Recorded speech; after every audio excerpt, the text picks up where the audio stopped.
Well hello everyone. आज जागरण hi tech में conversation में हमारे साथ मौजूद है Rahul Bhatia. He is the founder of RV online and इनके पास एक पोकर मैग्नेट एक प्रोडक्ट है जिसके बारे में आज हम बात करने वाले हैं। गेमिंग, ऑनलाइन गेमिंग इंडस्ट्री कैसी रही पूरे लॉकडाउन में, उसके बारे में सब जानेंगे। And first of all let me welcome Rahul Bhatia on Jagran hitech. Thank you so much Prabrot and thank you so much, आपने मुझे मौका दिया।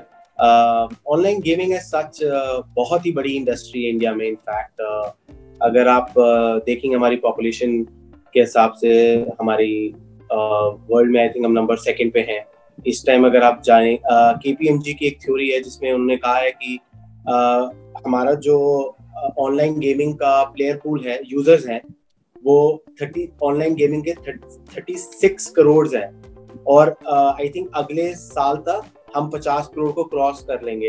तो उससे बड़ी बात हो नहीं सकती, चाहे हम पोकर के बारे में बात करें, चाहे हम fantasy sports, e sports as such in India बहुत ही ग्रो होने वाला है मेरे हिसाब से। तो सबसे पहले मैं आपसे ये जानना चाहूंगी कि ऑनलाइन पोकर का आइडिया कंसेप्चुअलाइज कैसे किया आप लोगों ने, मतलब how was the theory and how was the journey about it? तो very interesting question. I think सब लोग मुझसे जब भी कोई इंटरव्यू लेता है ये पहला क्वेश्चन होता है। और हुआ ये कि मैं अमेरिकन एक्सप्रेस में काम करता था। I was a project manager, तो वहां जाता था, तो I was in Phoenix, migration manager था। तो जाता था तो वीकेंड्स में बाहर एक कॉन्सेप्ट था कि जब थर्सडे ही उनका वीकेंड शुरू होने लगता था और फ्राइडे को तो उनके मतलब हैप्पी आवर्स ऑफिस आने से पहले शुरू हो जाते थे। तो वो लोग कहते थे कि यार we have a game at home. अब मैं रहा इंडियन, अब वो हम इंडियन में हमें पता था कि फ्लैश क्या होता है, रमी क्या होता है, पोकर कहाँ, बहुत ही नया वर्ड था। तो अब उन्होंने बोला कि I have a poker game at my house. तो मैंने कहा ठीक है, पर मेरे को नहीं पता कुछ। तो फिर भी अब वहाँ का जो डायरेक्टर है, VP है, they all were part of that gang जो फ्राइडे को बनता था। उन्होंने कहा hey Rahul come, just come with a packet of chips. अब डर भी लग रहा था कि भाई पैसे हार भी सकते हो, जीत भी सकते हो, पता नहीं किसके लिए जा रहे हो, मौका क्या है। अब गए वहां, तो जब देखा कि पोकर एक्चुअली सिर्फ, मेरे को लगता है सिर्फ वही एक कार्ड गेम है जो गेम ऑफ स्किल है। क्योंकि जब आप उसको खेलते हो, आपका एक हैंड जो आप सोचते हो कि आप उससे हार जाओगे, आप उसको जीत सकते हो, उसमें एक आर्ट है जो आप ब्लफ करके, जो मैं नॉर्मली कहता हूँ, your worst hand can become your best hand in poker. अगर आप फ्लैश खेलते हो या कोई भी अलग गेम खेलते हो, अगर आपके पास कोई भी हैंड है वो चेंज नहीं होता। पोकर ही ऐसा गेम है आपका हैंड चेंज होता रहता है। और अगर आप में एबिलिटी है कि अगर प्रभजोत के पास क्या हैंड है, आप उसको पैटर्न को पकड़ सकते हो खेलते समय, तो उसको अगर हैंड रीडिंग स्किल्स अच्छे हैं तो उसका कोई अंत नहीं है। इनफैक्ट पोकर जब शुरू भी किया, उसके बाद मैं अपने हनीमून पे गया, तो वहां पर लास वेगस में थे हम, सर्कस होटल में रह रहे थे। तो मैंने अपने वाइफ को बोला कि मैं पोकर देखूं। उसने कहा देख लो जब तक तुम खेलोगे नहीं। मैं नहीं गया, मैंने खेला और शुरू में बिल्कुल ही नूब की तरह, नूब मतलब कि ऑनलाइन गेमर जो सीख ही रहा होता है, तो सीखा तो बहुत अच्छा लगा। फिर जब मैं इंडिया आया, मैंने देखा कि यहाँ पर तो बहुत ज्यादा अपॉर्चुनिटी है। जो लोग वेस्ट साइड से, जिनके माँ बाप ने जिन बच्चों को बाहर भेजा था, वो लोग जो UK US पढ़ के आए थे, उनको पोकर पता था, बाकी लोगों को सिर्फ फ्लैश पता था। तो मुझे लगा वहाँ अपॉर्चुनिटी था इंडिया में पोकर के ऊपर कुछ काम करने का। तो तब मैंने अपने मॉम डैड से बात किया। तब थोड़ा सा उनके मन में हिचकिचाहट थी क्योंकि रेगुलेशन वाइज उनको लगा कि गेम ऑफ स्किल है या गैम्बलिंग में आता है, तो हर पेरेंट्स की तरह उनको थोड़ा सा वरी था। तो थोड़ा सा मैं डिले हो गया। मैं इसको 10 साल पहले करना चाहता था, जब कोई कंपनी आया भी नहीं था, बट कोई नेवरदलेस उस 4 साल पहले कंपनी शुरू किया by the name of RV online gaming. हमारा पहला प्रोडक्ट पोकर मैग्नेट हमने लॉन्च किया। 2 साल बनाने में लग गए, 2.5 साल से ऑपरेशन में हम। बहुत ही अच्छी जर्नी रही है। मेरे पार्टनर गोविंद अग्रवाल हैं साथ। हमने ये देखा है कि पोकर एज सच, अगर आप आज के ITians बच्चों को उठाते हैं, ISBs को उठा देते हैं, उन्होंने अपना प्लेसमेंट छोड़ दिया क्योंकि वो पोकर खेलना चाहते हैं। They have become professionals. तो इससे बड़ी बात नहीं होगी अगर किसी लोगों के लिए सोर्स ऑफ इनकम है। और इतने इंटेलिजेंट लोग अगर इसको एज ए करियर चूज कर रहे हैं तो वो जरूर मतलब सोच समझ के कर रहे हैं कि अगर लकी होता या सिक्का ही फेंकना होता तो इतने इंटेलेक्चुअल लोग नहीं ज्वाइन करते। मूविंग ऑन, ऑनलाइन गेमिंग के ऊपर जब कोविड-19 हो गया उसका क्या इफेक्ट रहा आपके हिसाब से, आप क्या बताना चाहेंगे? प्रभजोत, फर्स्ट ऑफ ऑल तो आई थिंक कोविड सबके लिए खराब रहा health wise. I think we lost lot of people, so you know उसके वो एक सैड पार्ट है। बट ऑनलाइन गेमिंग के लिए इससे अच्छा दौर कभी जिंदगी में आया ही नहीं। जो पहली बात, स्मार्टफोन्स जिनके पास है, हमने इतना बड़ा ग्रोथ देखा है प्रभजोत, तो मतलब हमें लगा कि this is like a unbelievable milestone. जो लोग घर में बैठे हुए थे, उनको कुछ करने के लिए भी नहीं था, वो भी गेमर्स बन गए। From housewife to women to kids, you know, जो बच्चे स्कूल भी जाते थे उनको भी गेमिंग, वो हमेशा से गेमिंग में था बट डिफरेंट। अगर वो एक गेम खेलते थे अब 10 गेम खेलते हैं। अब जो लेडीज लोग थी जो क्लब में जाके रमी खेलती थी वो ऑनलाइन में मूव हो गई। वो आधे, आप मानोगे नहीं कि इस बार हमारी जो विमेन पावर है, हमारी जो ब्रांड मास्टर्स भी है, मतलब those women have become such good poker players, it's unbelievable and you know what, they take a pride। अगर वो खेलती हैं और उनको पता है कि आदमी लोग भी साथ खेल रहे हैं, उनको मतलब एक सेंस ऑफ विन होता है। और इस पैंडेमिक में हमने आई थिंक सारे डेमोग्राफिक्स, चाहे हम टियर 2 देखें, टियर 1 देखें, जिनके पास भी स्मार्टफोन है, आई थिंक वो लोग सब लोग गेम पे बस चढ़ गए कि खेलना है। अब उसको आप मान लीजिए, चाहे पोकर है चाहे कोई भी ऑनलाइन गेमिंग है, बट बहुत बहुत ज्यादा ग्रोथ देखा है हमने इस पैंडेमिक में। और हमें लग रहा है कि ये नेवर एंडिंग है।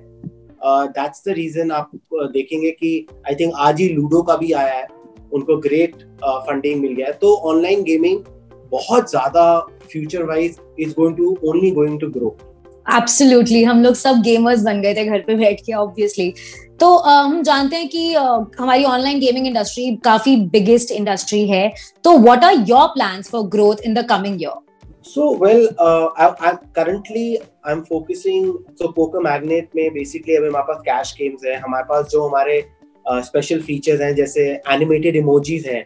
अगर आप हमें कोई, आप जीतते हो या हारते हो, जैसे आप इमोजीज भेजते हो, आप अगर नए खेलने आए हो और आपको मेरे बारे में नहीं पता, आपको मेरे स्टैट्स दिख जाते हैं कि मैं कैसा खेलता हूँ, कितने हैंड्स खेला हूँ आज तक। क्योंकि ऑनलाइन गेमिंग का एक जहाँ पर भी पैसा इन्वॉल्व है, कस्टमर शुरू में डरता है कि यार मैं चीटिंग तो नहीं होता, तो हमारा जो RNG है वो सर्टिफाइड है हाईटेक लैब से।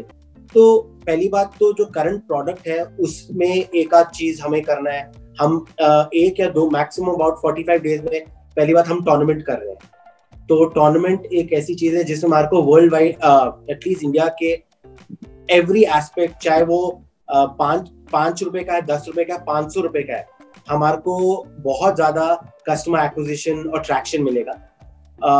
वो हमारे लिए मस्ट डू है। हम जो अपने लॉयल्टी पॉइंट्स कर रहे हैं, हम बैंक्स के साथ टाई अप कर रहे हैं ताकि जो लोग कार्ड से स्पेंड करते हैं उनको लॉयल्टी पॉइंट्स मिलते हैं, वो उसके थ्रू भी पोकर मैग्नेट में चिप्स खरीद पाए, जो मुझे नहीं लगता कोई भी ऑनलाइन गेमर कर रहा है। ये मेरा यूएसपी था बट मैंने आपके साथ शेयर कर दिया।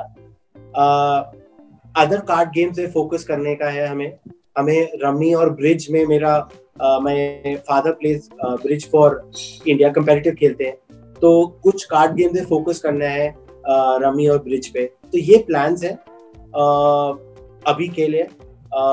फैंटेसी स्पोर्ट्स में था, अभी हमने उसको बैक बर्नर पे डाल दिया है क्योंकि इतने सारे प्लेयर्स आ गए हैं, तो अभी फोकस कार्ड गेम पे ही रहेगा। ऑसम। तो गवर्नमेंट ने ई गेमिंग इंडस्ट्री के अंदर मॉनेटरी इन्वॉल्वमेंट को रेगुलराइज कर दिया है, तो आपसे मैं ये जानना चाहती हूँ कि आपके हिसाब से क्या क्या चैलेंजेस आपको फेस करने पड़ेंगे आने वाले टाइम में? Challenges तो नहीं. First of all, I would like to thank government कि the way they've finally recognized. Obviously, Calcutta High Court ने भी पोकर को लीगल दे दिया, रमी को भी गेम ऑफ स्किल बोल दिया. थोड़े से compliances और protocols हैं जो फॉलो करेंगे. Starting from KYC is mandatory. Cash out जो है वो TDS के उसमें 10,000 के ऊपर अगर किसी का विन है उस पर TDS कटे. आपके जो डिपॉजिट्स हैं वो सिर्फ बैंक के थ्रू, कैश के ट्रांजैक्शन बिल्कुल कम रहे ताकि सारा वाइट में रहे। तो थोड़ी बहुत चीजें हैं, टाइम लग रहा है, people are getting used to. अभी भी थोड़ा बहुत टाबू है व्हेन दे से कि खेल लीजिए, नहीं मैं कैश देके अपना बाइन ले लूं, तो मैंने कहा नहीं, आप ऑनलाइन जाके कार्ड से ले लीजिए, हमारी बैंक कोई भी बैंक कार्ड या डेबिट या क्रेडिट कार्ड से ले लीजिए। तो you know there is a sense of pride when you say that, because अगर गवर्नमेंट हमें अलाउ कर रहा है कि आप अपने कार्ड से ले लीजिए, तो यूजर को भी समझना चाहिए कि भैया लीगल है, हमें कार्ड से ही लेना चाहिए, टैक्स आपने वैसे ही देना है, टीडीएस वैसे ही कटना है। तो मेरे हिसाब से मेरे लिए मैं ये कहना चाहूँगा। द लास्ट क्वेश्चन, हमने देखा है कि काफी टाइम से एआर और वीआर काफी ज्यादा पॉपुलर हो चुका है और एक तरह से हब बन चुका है, तो आपकी कोई स्ट्रैटेजीज हैं पोकर मैग्नेट को लेकर to like incorporate into AR and VR? Any strategies? Strategy तो नहीं कहूंगा मैं ऑब्वियसली मैं ये कहना चाहूंगा कि अगर मेरा बस चले, अगर मैं अभी यहाँ से एक ग्लास उठाऊं और मैं आपकी तरफ रख दूं और आपको लगे कि आपको प्यास लग रहा है और पानी P low, so obviously in terms of augmented reality or virtual reality, I think that's the future। मतलब सबको मूव करना है। पोकर में मुझे अभी नहीं लग रहा कि हम बहुत जल्दी मूव कर पाएंगे, बहुत सारे लीगैलिटीज और कॉम्प्लिकेशन हैं। अगर आप किसी वॉर गेम को या शूटिंग गेम को AR VR में कन्वर्ट करते हो तो उसको खेलने में मजा आता है। पोकर को खेलने में अगर मैं यहाँ पर बैठा हूँ और मुझे लग रहा है कि मैं प्रभजोत के साथ वेगस में खेल रहा हूँ, सुनने में बहुत मजा आता है, नहीं पता जहां पैसे लगते हैं यूजर के, उसके सामने जितनी चीजें होती हैं वो ज्यादा देखने में बेटर लगता है। तो मेरे को लगता है बहुत ज्यादा जहां पर कैश गेम या कैश पैसा इन्वॉल्व है, थोड़े बहुत कंप्लायंसेस इश्यूज होंगे, मगर मेरे को लगता है 4 से 5 साल के बीच में AR and VR should come into play in all card games, but not before that, because बहुत लंबा प्रोसेस है, कॉम्प्लेक्सिटी ज्यादा है, trust factor is the main. तो उनको मद्देनजर रखते हुए थोड़ा सा हमें स्लो एंड स्टेडी चलना पड़ेगा, बट वो मानता हूँ AR VR ही फ्यूचर है हम सबका गेमिंग इंडस्ट्री में। Awesome. Thank you so much for sharing your insights and thoughts with us regarding your product. Poker Magnet काफी अच्छा लग रहा है, मतलब let's see how it turns out to be, and all the best for future. Thank you guys for watching this video. I hope ये आपके लिए काफी अच्छी information रही होगी, and बाकी सारी ऐसी videos को देखने के लिए देखते रहिए जागरण हाईटेक का YouTube चैनल।